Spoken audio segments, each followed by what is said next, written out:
আওয়ামী লীগের কার্যক্রম নিষিদ্ধের সিদ্ধান্তে দেশের মানুষ স্বস্তির নিঃশ্বাস ফেলেছে বলে মনে করেন প্রধান উপদেষ্টার প্রেস সচিব শফিকুল আলম। তিনি বলেন, আওয়ামী লীগ দেশের মানুষের সব অধিকার খর্ব করেছিল।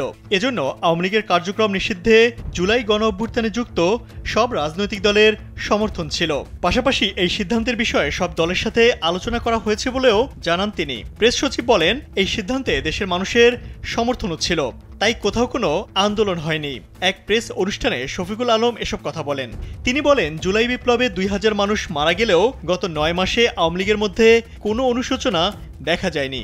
এজন্য আওয়ামী লীগের কার্যক্রম নিষিদ্ধে বাংলাদেশের মানুষ স্বস্তির নিঃশ্বাস ফেলেছে বলেও মন্তব্য করেন তিনি।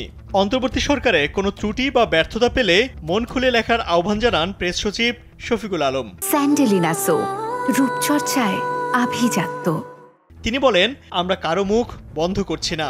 তিনি আরো বলেন, কোনো মিডিয়া হাউস বন্ধ করা হবে না। জুলাই ঘোষণাপত্র দেওয়ার বিষয়ে করা এক প্রশ্নের জবাবে শফিকুল আলম বলেন, 30 কর্মদিবসের মধ্যে এটি করা হবে। সে পর্যন্ত সবাইকে ধৈর্য ধরার আহ্বান জানান তিনি।